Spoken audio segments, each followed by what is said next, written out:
Exercise 7.3 question number 1 क्या कहता है कि triangle A B C and triangle D B C are two isosceles triangle on the same base B C.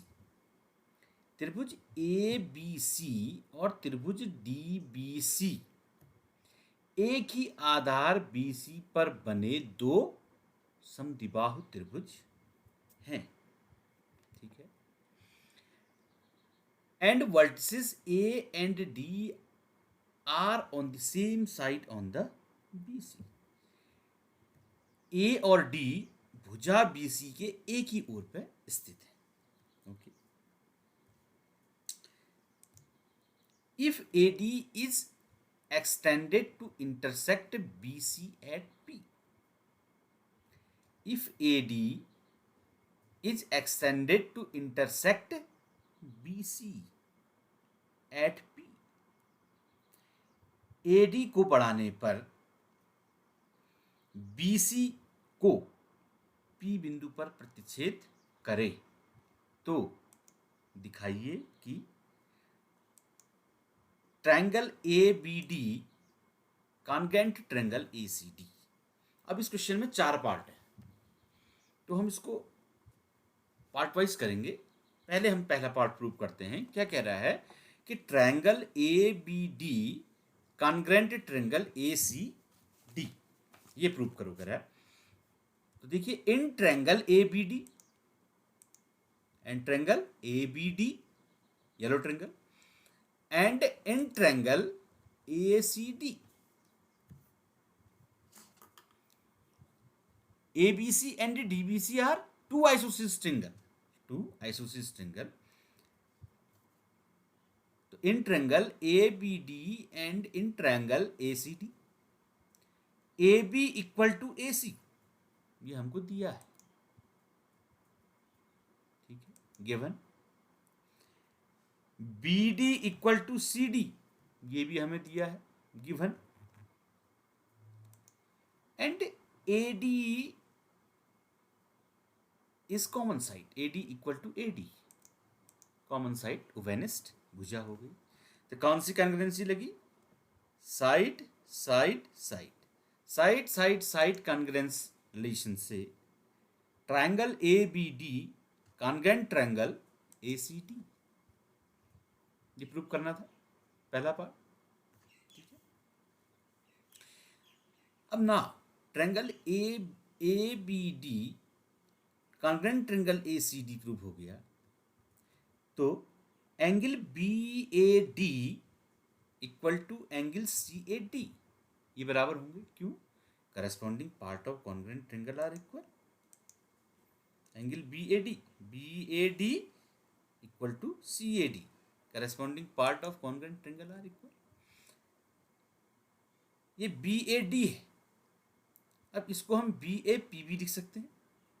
BAD को क्या लिख सकते हैं हम? BAP, और CAD को CAP।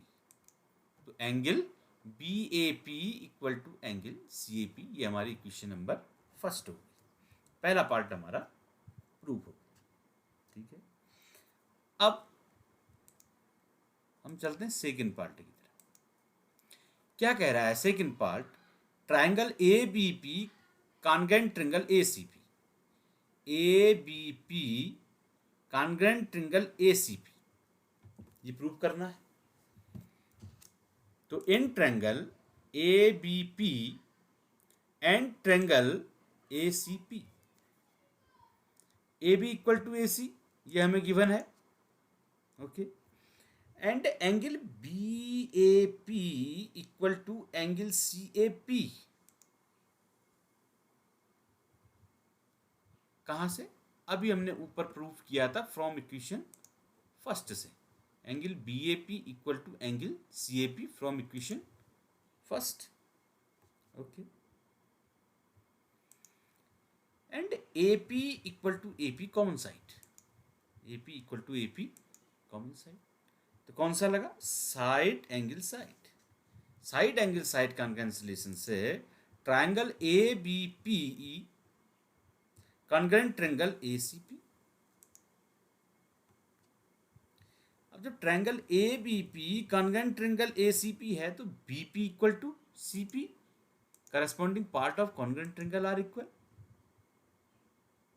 ठीक है, सेकेंड पार्ट प्रूव। ये हमारी क्वेश्चन नंबर सेकेंड हो गई। थर्ड पार्ट हमसे कहता है एपी बाइसेक्ट्स, ये जो एपी है एंगल ए को भी बाइसेक्ट करे और साथ ही साथ एंगल डी को भी बाइसेक्ट करे। AP bisects angle A as well as angle D. AP कोण ए और कोण डी दोनों को समद्विभाजित करता है, ये प्रूफ करना है। ठीक है, अभी देखिए हम, अब देखिए from equation first BAP angle BAP equal to angle CAP, BAP equal to angle CAP. ठीक है, फ्रॉम इक्वेशन फर्स्ट से angle BAP equal to angle CAP. जब एंगल बीएपी एंगल सीएपी के बराबर है, दोनों कोण बराबर हैं, दोनों एंगल्स बराबर हैं, तो AP किसको बाइसेक्ट करेगा? एंगल A को बाइसेक्ट करेगा। ठीक है, तो AP बाइसेक्ट्स एंगल A। अब हमसे कहता है कि AP बाइसेक्ट्स, अब एंगल A तो प्रूव हो गया, AP bisects angle A, AP bisects angle D। अब in triangle BDP and triangle CDP, in triangle BDP and in triangle CDP. Okay, BD equal to CD ये given है, and DP equal to DP common side है, and BP equal to CP। अभी हमने prove किया था हमारा equation number 2, BP equal to CP, corresponding part of congruent triangle are equal. जब हमने triangle A B P congruent triangle ACP prove किया था तो बीपी इक्वल टू सीपी हुआ, corresponding part of congruent triangle are equal. तो वहीं से हम लेंगे BP equal to CP from equation second.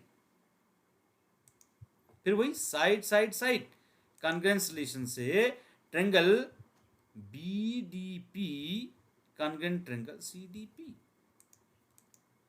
ठीक है, जब triangle BDP congruent triangle CDP है तो क्या हो जाएगा? एंगल बीडीपी, ये वाला angle BDP equal to angle CDP, angle BDP equal to angle CDP, CDP क्यों? Corresponding part of congruent triangle are equal. ठीक है, तो क्या होगा? AP bisects angle D।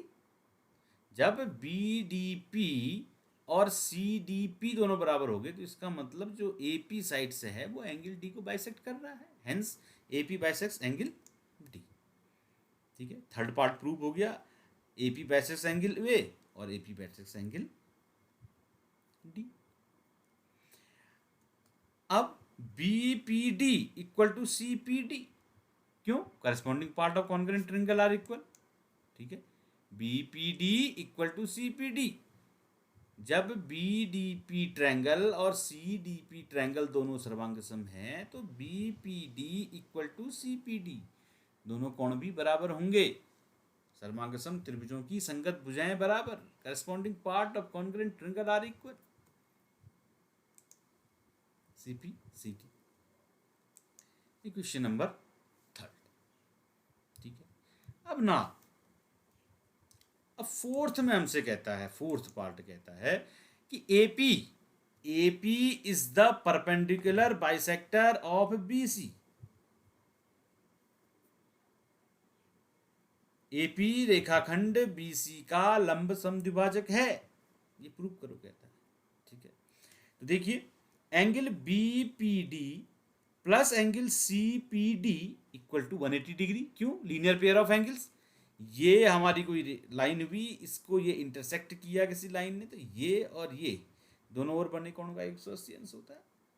ठीक है, तो angle BPD plus angle C P D is equal to 180 degree.